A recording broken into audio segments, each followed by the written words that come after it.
আমরা মুগ কড়াইটাকে তরকার ডালটাকে সেদ্ধ করে নিয়েছি। আমি 4টে স্টিম দিয়েছি, আপনাদের যদি মনে হয় আরেকটু স্টিম দিতে পারেন। আমি 4টে দিয়েছি, এই কারণে আমি 6-7 ঘন্টা ভিজিয়ে রেখেছিলাম ডালটাকে, সেই জন্য 4টে স্টিম দিয়েছি। চিকেনও আমরা সেদ্ধ করে একটুখানি ভাপিয়ে নিয়েছি। এবার আমরা এই একটা প্যানে বা কড়াইতে আমরা সাদা তেল একটু খানিকটা দিয়ে দেবো। এবার সাদা তেলটা দেওয়ার পর আমাদের এই যে পেঁয়াজটা আমরা কেটে রেখেছি, পেঁয়াজটা দিয়ে পেঁয়াজটা আমরা এরকম হালকা ভেজে নিলাম। খুব লালচে হবে না, আবার একটু ভাজি ভাজি হবে। তারপরে আমি একে একে রসুন কুচিটা দিয়ে দিলাম এবং আদা কুচি এর মধ্যে দিয়ে দিচ্ছি। লঙ্কাগুলো কুচিয়ে রেখেছিলাম, খানিকটা লঙ্কা আমি এখন দিয়ে দেবো, আবার খানিকটা শেষে দেবো। দিয়ে এটাকেও খুব ভাজি ভাজি মতো একটুখানি করতে হবে। রসুন, আদা, পেঁয়াজ, কাঁচা লঙ্কা এগুলো একটু ভাজি ভাজির পর আমি দিয়ে দিলাম কেটে রাখা টমেটো।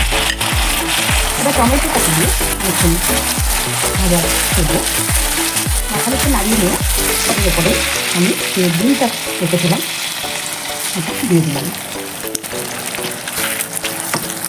ডিমটা আমরা দেওয়ার পর এরকমভাবে নাড়াচাড়া করে নিতে হবে, যাতে সমস্ত তরকায় ডিমটা থাকে এবং এরকম ভেঙে নিলে খেতেও খুব টেস্টি হবে।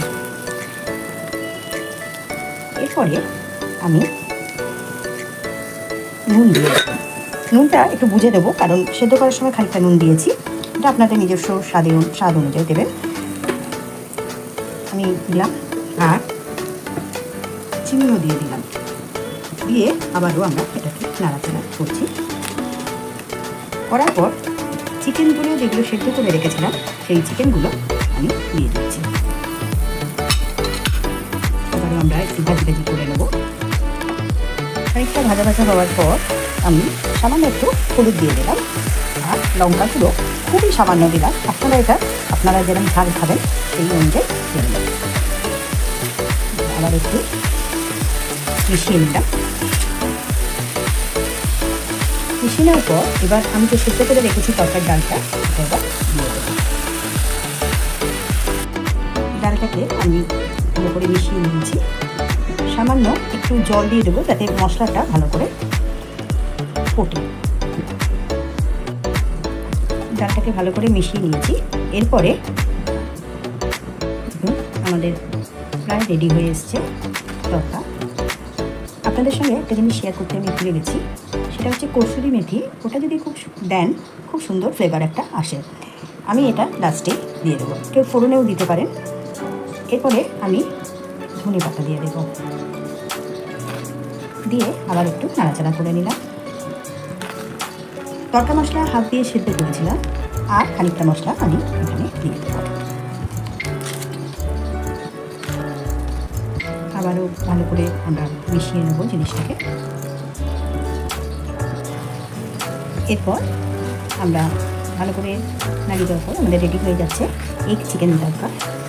লাস্টে আমি কাঁচা লঙ্কা রেখেছিলাম, সেগুলো একটু ছড়িয়ে দেবো এবং আমি যে মাখনটা রেখেছিলাম সেই মাখনটা আমি এখন দিয়ে দিলাম। দিয়ে আবারও নাড়াচাড়া করে নিলাম। দেখুন আমাদের রেডি হয়ে গেল এগ চিকেন তরকা। খুব সুন্দর টেস্ট হয় এটা, রুটি, পরোটা ইত্যাদি দিয়ে খাওয়া যায়। জলদি তৈরি হয়ে গেল আমাদের এগ চিকেন তরকা। রুটি, পরোটা সবার সঙ্গেই যাবে এই তরকাটা। ডিনারে বা টিফিনে অনায়াসেই আমরা আমাদের টেস্টি তরকা খেতে পারবো। আপনাদের বাড়িতে বানিয়ে কেমন লাগলো অবশ্যই আমাকে কমেন্টস করে জানাবেন। আপনাদের মতামত আমার কাছে খুবই গুরুত্বপূর্ণ। Thank you.